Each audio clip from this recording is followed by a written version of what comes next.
Oke, Assalamualaikum warahmatullahi wabarakatuh. Selamat malam. Thank you yang udah join. Semoga sehat selalu. Oke, kenalin ya, gue Omar.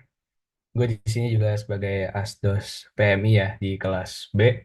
Nah, di sini gue bakal bahas review buat UTS ya. Sebenarnya di sini tuh nggak banyak ya. Sebenarnya maksudnya kalian juga udah pelajarin di kelas, pelajarin di ASIS.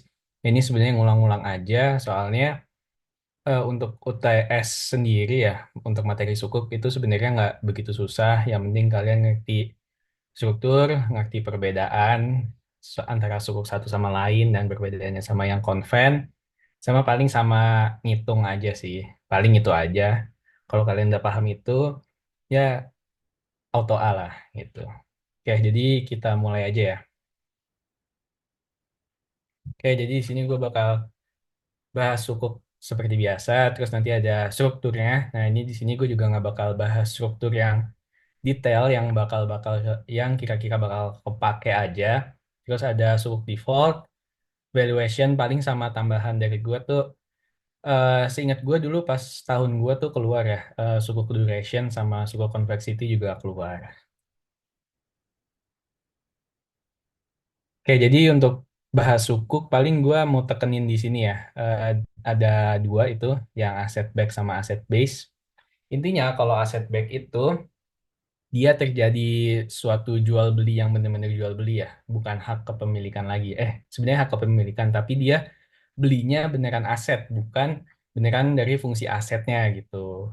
Jadi misalkan gua biar contohnya aja nih ya, itu ada sukuk murabahah gitu. Nah, mungkin kalau lebih digambarin dari resikonya, itu kalian bisa bilang itu si underlying asetnya gitu. Kenapa? Karena ya balik lagi, karena ini kita adalah aset back, kita itu beli asetnya, bukan beli si fungsinya kan. Nah, maka dari itu kalau misalkan aset itu sendiri yang hancur, berarti ya udah sukuknya juga default gitu. Nah, ini ada aset base ya. Nah, kalau aset base bedanya tadi sama si aset back itu nggak ada terjadi true sales atau nggak ada terjadi jual beli yang beneran gitu. Nggak ada jual beli aset lah. Nah, jual belinya itu adalah fungsi asetnya itu sendiri gitu. Nah, kalau dari resikonya sendiri itu kenapa perusahaan bukan kenapa aset? Ya balik lagi karena kita tuh bukan beli asetnya, lebih eh, beli dari fungsi asetnya gitu. Jadi ya misalkan kalau asetnya hancur, tapi si company-nya dia masih oke dan dia masih bisa generate revenue, berarti kita tetap dapat kupon gitu. Tapi sedangkan kalau misalkan si company-nya bermasalah, ya kita kena masalah juga gitu. Secara gampangnya gitu.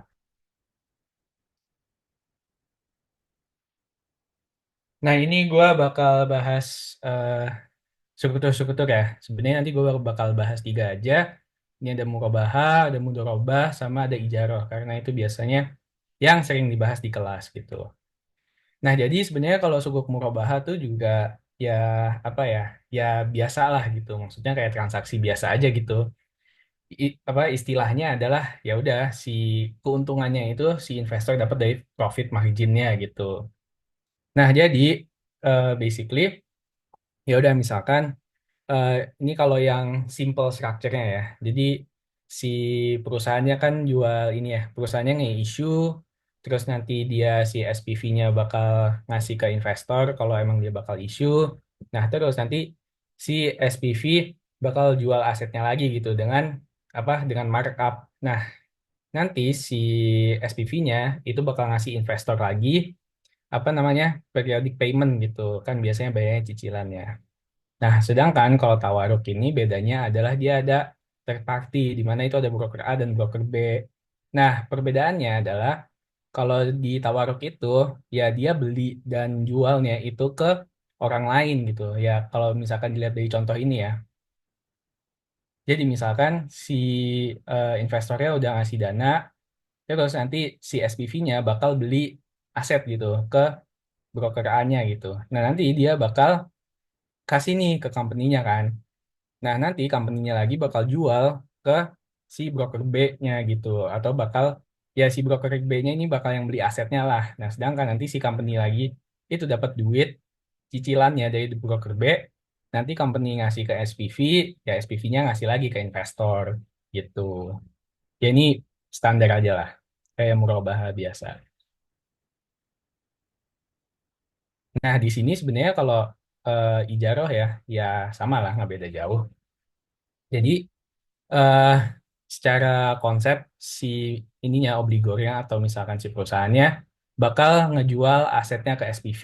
Nanti bakal terjadi transaksi lah banyak misalkan si SPV-nya tuh ya udah dia bakal isu sukuk terus investor yang ngasih duit. Nah, di sini ada eh apa namanya? Penyewaan gitu. Nah, nanti si SPV-nya bakal ngasih sewanya itu ke obligor gitu atau si company-nya lagi. Nah, si company-nya bakal ngasih pembayaran sewanya ke SPV lagi. Nah, SPV nanti dapat duit sewanya itu bakal dibalikin ke investor dan nanti kalau misalkan udah selesai, ya udah nanti si obligornya ini bakal beli lagi si asetnya dari SPV gitu. Nah, di sini ada mudharabah juga. Ya ini juga pretty basic ya. Kalian juga udah pasti belajar konsep-konsepnya, istilahnya. Jadi eh ya udah kayak mudharabah biasa aja. Jadi yang pertama nih kan kontraknya terjadi nih. Kalau misalkan bakal deal-dealan dia bakal mudharabah. Ya udah nanti si nanti si issuer bakal nge-issue, terus si investornya juga ngasih duit gitu kan. Nah nanti kalau udah si issuernya dia bakal invest di project nih. Ya misalkan istilahnya project A gitu. Ya udah dari project A itu bakal ngasilin revenue-nya. Nah, revenue-nya itu bakal dibagi ke investor dan ke issuer juga. Ya udah bagi persentase aja misalkan 30-70. Ya udah nanti secara apa namanya? Periodically nanti bakal dikasih kuponnya. Gitu aja sih. Sebenarnya yang harus dimengerti ya kalau menurut gua kalau dari konsep sukuk tuh dia dapat duitnya dari mana gitu. Ya udah kalau ini kan kalian tahu ya, dapat duitnya biar si investornya tuh untung dapat duitnya dari mana gitu. Kalau murobaha kan ya udah dari profit margin, terus kalau ijarah itu dari biaya sewa, dan mudharabah itu dari apa namanya bagi hasil. Yang penting kalian ngerti aja si ini tuh si apa namanya si investor ini bakal dapat untung tuh dari mana. Soalnya kalau nggak dapat untung ya percuma aja gitu kan. Ngapain gue invest di suku?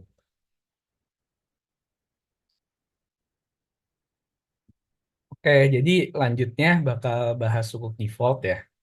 Nah, kalau sukuk default ini tuh ya balik lagi sebenarnya secara teori itu nggak apa ya nggak bisa terjadi ya karena ya balik lagi secara konsep tuh sebenarnya beda juga sama obligasi tapi ya nggak bisa dipungkiri juga kalau misalkan si sukuk itu ya 1:1 lah sama obligasi makanya ya bisa aja gitu default. Nah ini bisa aja. Kenapa? Ya karena misalkan paymentsnya itu miss gitu ya dia nggak bayar kupon secara periodically atau misalkan yang uniknya kalau di sukuk itu dia ya kalau kontraknya dia nggak sesuai dengan kontrak atau nggak sesuai dengan akad ya udah berarti sukuknya mesti diulang gitu atau ya bakal default lah. Nah kalau dari di sini kalau misalkan udah sukuknya itu udah default nah itu harus diapain sih ada namanya sukuk restructuring. Nah di sini kalian nggak perlu deep banget untuk ngertinya. Yang penting kalian ngerti aja gitu. Sebenarnya sukuk restructuring itu apa sih? Ya, kalau sukuk restructuring ya di restrukturisasi ya atau misalkan di apa namanya? Dibuat konsepnya ulang gitu atau diubah lah di konsepnya. Sebenarnya kalau dari sukuk restructuring juga itu tinggal ngerti dua aja ya. Jadi yang pertama itu kalian harus sebentar. Oke, sorry. Jadi tinggal dibagi dua aja ya. Ada yang extra payment sama nggak ada extra payment. Yang penting kalian ngerti ini aja sungguh apa namanya teorinya itu udah aman aja kok. Nah oke di sini gue bakal bahas soal dikit. Jadi di soal bilang misalkan si PT Kale Indonesia ingin menerbitkan sukuk, perusahaan ini memiliki bangunan yaitu gedung 5 tingkat seluas 60.000 meter persegi yang akan dijadikan mall dan diberikan nama PP gitu, Palapa Plaza yang kemudian akan disewakan kepada 227 7 tenan gitu. Nah, si PT Kale ini ingin menjadikan PP sebagai underlying aset untuk sukuk, di mana terdapat 5 tenan yang menjual barang-barang duty free atau ya minuman keras, rokok, dan barang-barang yang bersifat eh, halal haramnya tidak jelas gitu. Nah, pertanyaannya, apakah PP dapat dijadikan objek sukuk? Terus dia bilang, boleh nggak suruh bikin strukturnya? Dan yang terakhir, sertakan juga analisa resiko dan cara mitigasinya. Oke, ini soalnya cukup gampang ya. Kalau kurang lebih soal UTS juga bakal kayak gini. Paling nanti ada tambahannya, suruh ngitung valuasi sukuk. Nah, jadi gimana sih untuk menjawab ini? Ya gampang aja gitu. Jadi yang pertama, apakah PP boleh dijadikan objek sukuk? Ya tentunya boleh ya. Karena di sini dia tuh pendapatannya kan yang kalian udah pelajari juga di PLK itu nggak, pokoknya boleh asal di bawah pendapatannya itu 10% ya dari non halal income gitu. Nah ini kan juga nggak apa ya, nggak dispesifikasi kan si apa namanya eh tenan yang jual barang-barang haram itu sebenarnya contribute berapa persen kan, jadi ya udah asumsikan 5/227 aja. Nah, terus eh, strukturnya sebenarnya yang optimal apa sih ya? Secara yang mudah aja ya pakai struktur Pijaro aja. Pendapatan dari mana? Ya dari rental income-nya ya atau sewanya gitu. Nah, terus resikonya apa? Ya balik lagi kalian harus tahu ya. Keberhasilan sukuk itu bergantung pada pendapatan sewa. Karena ini sukuk Ijaroh ya dia pasti akan bergantung sama pendapatan sewanya gitu. Nah, terus mitigasinya apa? Ya udah tadi yang gue udah bilang itu bisa direstrukturisasi atau misalkan diperpanjang ya, misalkan yang dari 3 tahun ya jadi 4 tahun gitu. Simpel aja, nggak usah dibikin ribet.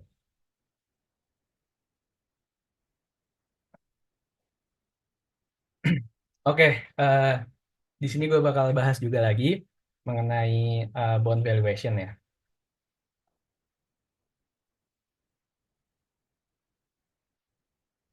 Sebentar ada yang nanya nih. Mau nanya mah kan dasarnya itu fatwa DSN nomor 20 ya. Tapi di dalamnya tuh nggak ada spesifik bilang berapa persen. Jadi 10% itu dari mana? Nah, sebenarnya kalau 10% itu gue dapat dari si apa. Duh, gue lupa namanya. Ya kan kalau di saham syariah tuh nggak boleh apa permissible income itu di bawah 10% ya. Nah dari situ aja sebenarnya konsepnya juga sama-sama aja gitu. Gitu, Pik. Oke, kita lanjut. eh Aman John. Lanjut ya. Jadi di sini kita bakal bahas mengenai bond value ya. Nah, sebenarnya teori yang penting atau ya yang kalian harus mengerti itu ada beberapa ya pengertian. Ada kupon, ada face value, ada kupon rate, maturity, sama YTM. Nah, kupon ya lu dapat berapa sih kuponnya atau apa sih, kan lu tiap bulan kan dapat duit gitu dari kalau lu invest. Nah, itu berapa. Nah, kalau face value-nya itu ya harga bondsnya gitu, harga sukuknya di awal tuh berapa, kalau kupon rate ya persentasenya, terus kalau maturity itu ya due date dari si sukuknya itu kapan, kalau YTM tuh ya return yang harus lu punya dari biasanya yang ada di market. Oke, kita lanjut. Nah, sebenarnya ini ada konsep yang penting juga ya, yaitu konsep antara si kupon rate sama YTM. Jadi istilahnya kalau misalkan kalian punya sukuk di mana kupon rate-nya itu lebih gede daripada YTM, nah value sukuknya itu pasti lebih gede gitu daripada harga awalnya. Jadi misalkan lo punya harganya 1.000 gitu, dia tuh pas pertama kali muncul atau face value-nya di awal, nah dibilang kalau misalkan coupon rate-nya lu bakal dapat 88% annually gitu, di mana YTM annually-nya itu atau harga di market cuma 6%. Nah, kalau misalkan kalian hitung-hitung, pasti secara angka itu akan lebih gede daripada 1.000 ya, misalkan 1.010, 1.020 gitu. Nah, kebalikannya nih, kalau misalkan si kupon rate-nya itu tuh lebih kecil daripada YTM. Contoh kita balik aja, misalkan si kupon rate-nya itu 6% dan YTM-nya 8%. Di mana itu bakal bond value-nya itu lebih kecil ya. Misalkan jadinya 999,8 atau misalkan 996 gitu. Nah, sebenarnya formula yang penting itu ada satu aja ya. Kalian juga udah belajar di MK juga di semester 3 ya, C-nya atau kuponnya dikali 1 minus 1 dibagi satu plus R nanti dipangkatin T ya, dibagi R lagi ditambah F-nya itu face value dibagi satu plus R pangkat T.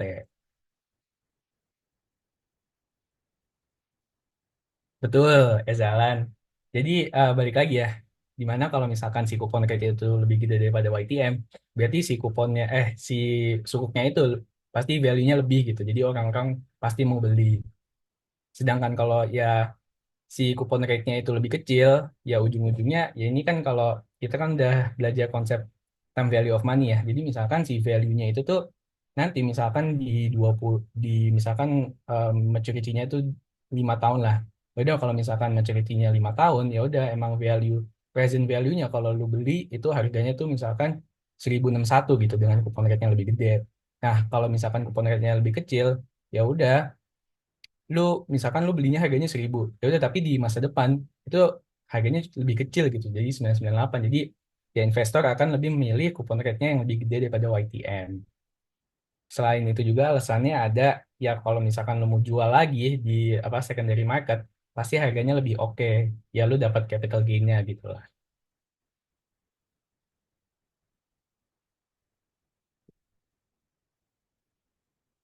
Oke, jadi di sini ada ini ya, ada soal untuk ngitung suku value. Jadi yang pertama di sini dikasih tahu kalau misalkan face value-nya itu 30 millionnya. Nah, terus ininya 2020 dan 2010 sorry, dan maturity-nya itu 2012 atau misalkan 2 tahun lah kalau dihitung. Terus kalau misal dibilang juga di sini kupon rate-nya itu adalah 6% dan YTM-nya itu 8%. Ya ada berarti value-nya berapa? Kita tinggal masukin rumus aja. Jadi kalian harus ngitung C-nya dulu ya atau kuponnya. Berarti ini gampang aja tinggal masukin aja si kupon rate-nya dikali face value-nya ketemu 1,8 million gitu. Ya udah tinggal dimasuk-masukin aja berarti 1,8 dikali satu min satu dibagi satu plus YTM-nya atau R-nya itu 8% dipangkatin 2 ya karena dia 2 tahun dibagi lagi sama 8%. Nah ditambah face value-nya itu 30 dibagi satu plus R yang lagi atau YTM yang 8% dipangkatin 2. Jadi kalian hitung-hitung aja pakai kalkulator ketemu hasilnya segini. Nah sesuai ya dengan prinsip yang ini kalau misalkan si kupon rate-nya itu lebih kecil dibanding YTM, pasti value-nya akan di bawah si par value-nya atau di bawah face value-nya gitu. Oke, aman ya sampai sini. Sebenarnya gampang lah ini lah. Pakai kalkulator juga udah. Jadi yang penting kalian hafal rumusnya aja sama hafal ya ininya kebutuhannya apa aja. Sama jangan kejebak juga ya. Kayak soal-soal MK kalau misalkan dia bilang annually atau semi annually, nanti kalau misalkan kalau semi annually itu T-nya tinggal dikali 2 dan YTM-nya atau kupon rate tinggal dibagi 2 aja gitu. Nah, ini bakal keluar juga duration sama convexity. Secara simple sebenarnya ya udah kalau duration tuh melihat ya seberapa si sukuk atau bonds ya berubah misalkan dia ada interest rate-nya berubah gitu. Nah, dia tuh pakai garis yang lurus ini gitu. Dia asumsinya itu adalah linear. Sedangkan kalau convexity itu dia melihat sebenarnya perubahan si duration-nya ini gitu. Dari gara-gara ada interest rate kan. Nah, makanya dia tuh bentuknya enggak ya kalau dalam apa ya, secara istilahnya dia bilang kalau sebenarnya perubahan si harga bonds atau sukuk itu tuh nggak pasti linear gitu. Pasti bentuknya cekung gini gitu. Ya ini konsep aja lah. Nah, di sini bakal ada hitung-hitungannya juga. Ini kayaknya keluar juga seingat gua, tapi nggak susah. Jadi istilahnya gini, eh, kalau rumus duration dari awal tuh ya ini ya, si D ini atau Macaulay duration ini ya rumusnya si apa inilah gitu. Nah, tapi yang ditanya tuh biasanya modified duration gitu. Ya udah kalau untuk modified duration itu tinggal gampang aja pasti nanti kalian udah dikasih tahu nih ya semuanya Macaulay duration nanti dibagi sama satu plus y atau si apa namanya si YTM-nya gitu. Nah ya udah misalkan si ini ya contoh soalnya aja ada dua bonds gitu Nah, yang satu ini segini kan, apa namanya durationnya atau maturity-nya. Terus dia bilang kalau dia itu kuponnya 8% dan YTM-nya 10%. Nah, ya udah tinggal dimasukin aja gitu untuk perubahannya, untuk modified D-nya gitu. Ya udah berarti karena kita tahu kalau dia itu si ininya semi annually tinggal dikali dua aja. Dikali dua ketemu segini kan aslinya. Nah, jangan lupa YTM-nya juga dibagi dua. Jadi 10% itu dibagi dua. Nah, ketemu deh modified D-nya tinggal dimasukin aja. Berarti 3,7704 dibagi 1 + 5%. Berarti segini. Nah, kalau udah jangan lupa juga nanti tinggal dikali aja nih sama 0,01%. Ya udah berarti bilang nih kalau misalkan semi-annual interest rate-nya increase by 0,01%, ya udah berarti bakal berubah tuh berapa. Ya berarti hasil dari ini tinggal dikali sama 0,01%. Berarti perubahannya adalah minus 0,03591%. Gitu aja sih sebenarnya. Eh, ya sama aja lah ini yang tadi belum gua hapus. Oke, sebenarnya itu aja ya dari gua. Nggak banyak karena ya balik lagi untuk UTS ini sebenarnya cukup gampang dan dosen-dosennya juga baik nilai, baik nilai ya. Bu Dani sama Bu Tika sebenarnya nilainya baik kalau misalkan kalian jawabnya benar. Jadi aman aja. Iya itu semi annualnya pasti dari soalnya kok nanti dikasih tahu. Pak.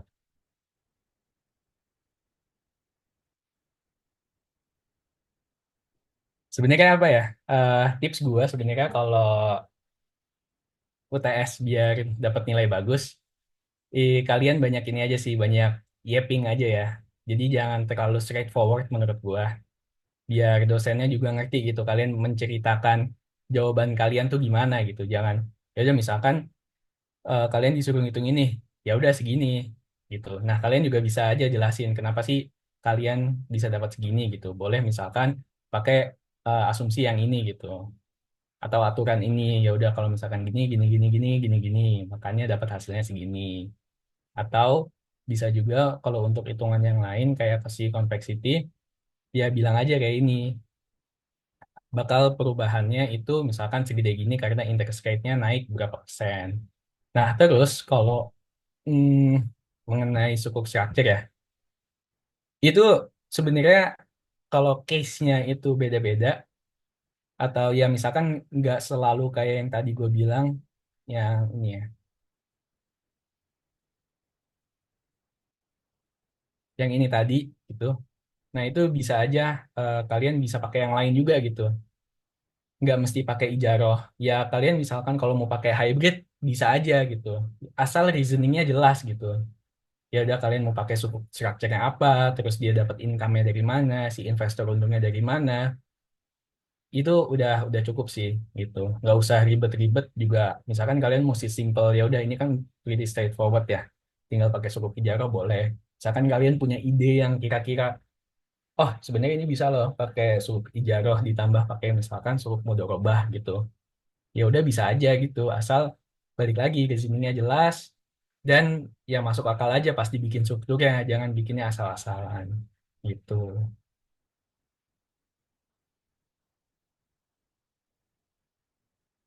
Oke, sebentar ya. Jadi sebenarnya konsepnya gini ya, kalau duration sama convexity itu eh, tinggal dibaca aja ya. Jadi how much the price of a bond change in response to misalkan berapa persen naik interest rate-nya gitu. Ya udah, jadi misalkan si BI ini minta suku bunganya naik gitu jadi berapa persen. Nah, pasti harga-harga bonds di market ya, ini di secondary market ya, apa namanya konsepnya itu pasti bakal berubah gitu. Misalkan kalau BI rate-nya naik ya dengan misalkan si ininya apa namanya kupon rate-nya sama aja ya pasti si ininya lebih turun dong gitu. Apa namanya si harga sukuknya akan lebih turun gitu. Ya secara simpelnya gitu lah. Nah, kalau convexity dia bilang nih sebenarnya dia bakal cuma nge-redefine lah atau nge-refine duration si dari konsepsi duration ini biar lebih akurat gitu. Ya kalau misalkan dilihat dari di sini aja, ya ini duration ya, duration approximationnya ya udah dia linear aja gitu. Sebenarnya ya udah dia bakal turun terus gitu. Sedangkan kalau misalkan dengan konsep complexity, ya udah sebenarnya secara kalau misalkan lebih diteliti lebih dalam lagi itu tuh nggak bakal selinear gini loh atau misalkan ya udah sebenarnya berubahnya tuh nggak sesignifikan itu gitu gitu aja sih untuk penjelasannya.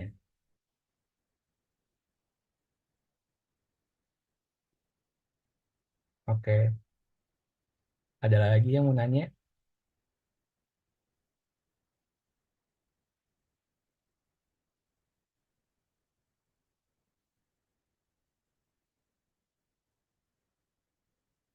Oke, nggak ada ya. John mau nanya, Apa sek? gini Sek. Jadi apa? Jam Kan Cok. yang ini Mar yang tadi 10%. Nah, gue tuh Hmm, kemarin sama Eja Alan berdebat, Cok. Jadi gini kayak misalnya asumsiin dua tenan kan, dua tenan terus habis itu nggak nyampe 10%, dua tenan dari 30 gitu kan. Nah, pendapatan dari tenannya nanti pas mau dibagiin ke return ke si investor ya, dikurang dua tenan tadi, nggak dihitung si dua tenan tadi. tetap Pendapatan dari dihitung, tetap dihitung John, tetap dihitung. Tapi tetap dihitung. maksudnya meski jadi kayak misalnya dua dua tenan itu jualan bir, terus nanti returnnya tuh berarti dari total 30-nya kan, bukan 28 tenannya. Bukan, nggak usah dikurang.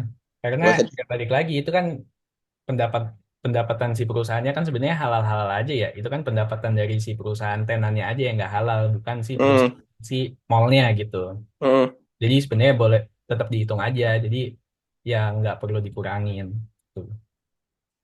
oke. Terus sama apa, Cok? Kayak kalau misalnya kayak gitu si perusahaannya boleh ngepromosiin kan, maksudnya kan si perusahaannya bakal ngepromosiin kan Pak, ngepromosiin si tenan-tenan dia kan. Nah itu boleh ngepromosiin yang haram juga nggak Mar kalau itu pakai sukuk. eh Nah itu gue bingung tuh, gue berdebat tuh. Kalau kata Jalan sabi aja John gitu. ya kalau kata lu nggak. Kalau kata gue ya nggak bisa gitu ya. Ya sebenarnya kalau secara ini nggak boleh ya. Balik, balik lagi Hmm, ya. Karena kan emang ya ini bukan haram tapi karena haram kan. hmm. Tapi menurut gue sebenarnya boleh-boleh aja karena ya balik lagi itu bukan bisnis dia gitu. Maksudnya itu bukan bisnis main bisnisnya si ini kan dia cuma tenan aja gitu. Oh jadi sebenarnya yang dianggap di sini asumsinya kayak udah itu proyeknya proyek mallnya itu ya, bukan tenannya gitu misalnya. Atau Kenapa? gimana? Ya jadi main bisnisnya itu si mallnya itu Iya tenan-tenan. iya iya bukan bukan tenannya gitu. Jadi Jadi kan kepemilikan infrastruktur mallnya sebenarnya kan. betul bukan si Oh, tenannya. Gitu. tuh aja dengerin ya. Aman Mar. Oke, eh besok pakai kalkulator ya saintifik ya. Soalnya kan kalau pakai kalkulator dagang susah juga tuh ngitung si ini si bond value-nya. Mar, gue mau nanya Mar, Iya boleh. kalau misalkan di skema sukuk nih, ternyata kupon rate-nya tuh nggak dikasih tahu, tapi eh, adanya tuh rentnya gitu, maksudnya kayak biaya rentnya, itu nyari kupon rate-nya gimana? Oke, ini juga ada yang nanya nih kan. Eh, cara nyari kupon rate-nya. Sebenarnya ada caranya, tapi gue nggak bisa ngasih tahu. Kenapa? Karena ya itu kan soal ada di soal ini ya, soal project kalian. Jadi gue nggak bisa ngasih tahu. Tapi kalian bisa nyari-nyari di ini aja, bisa nyari-nyari di Google. Tadi gue sempat-sempat nyari di Google juga, dan ya sama aja caranya gitu. Di Google atau di ChatGPT juga bisa kok. Tadi kemarin gue juga nyari, katanya ya emang gitu caranya, kata Bu Dani gitu. Jadi bisa cari sendiri ya. Sorry banget belum bisa jawab.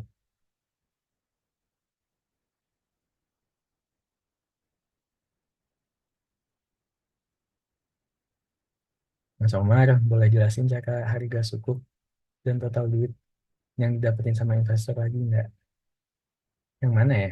Sebenarnya kalau dari total duit yang didapetin sama investor tuh nggak nggak ini ya, nggak nggak ya dari kupon rate-nya aja sih. Jadi misalkan eh, kalian rate-nya itu ya misalkan kayak ini ya, lu misalkan beli bonds harganya 30 miliar gitu. Ya udah, lu dapat kupon rate-nya selama 2 tahun, lu dapat segini gitu. Jadi lu kali dua aja dapatnya 3,6. Ya balik lagi dengan modal awal lu adalah 30 miliar. Ya udah berarti lu dapat eh, 33 berapa sih? Ya kan 33,6 gitu. 3,6 sorry. Ya 33,6 gitu. Tinggal ditambah sama kupon rate-nya aja gitu. Gitu aja sih.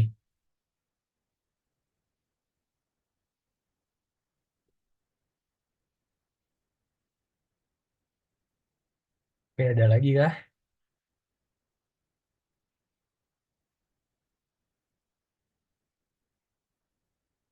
Nggak ada ya. Gue hitung 1 sampai 3. 1, 2, 3. Oke, gue tutup. Jadi eh balik lagi pesan gue, kalian ngerti rumus ini, terus kerjain ininya ya, kerjain apa namanya, kerjain projectnya yang dari Bu Dani sama Bu Tika, karena itu bakal keluar juga, sama paling ngerti ini aja sih, hitungan durationnya aja, yang mana sih tadi. Nah sama ini, paling itu aja sih, sama ngerti sukuk structure ya, ngerti Jaro Mondoroba sama Murabah aja menurut gue udah cukup. Ya kalian kalau misalkan mau ngerti yang lain boleh banget. Tapi kayaknya yang keluar itu aja. Ya ini menurut gue aja sih. Tapi kalau kalian asal kalian ngerti konsepnya juga kan, misalkan salam tuh apa, ininya apa, dan dia dapat untungnya dari mana, menurut gue itu udah cukup gitu. Ya dibaca-baca aja lah, nggak usah yang terlalu mendalam juga. Udah deh, paling dari gue itu aja guys. Kalau misalkan ada yang mau nanya boleh PC gue aja. Sekian terima kasih. Good luck buat UTS-nya. Thank you.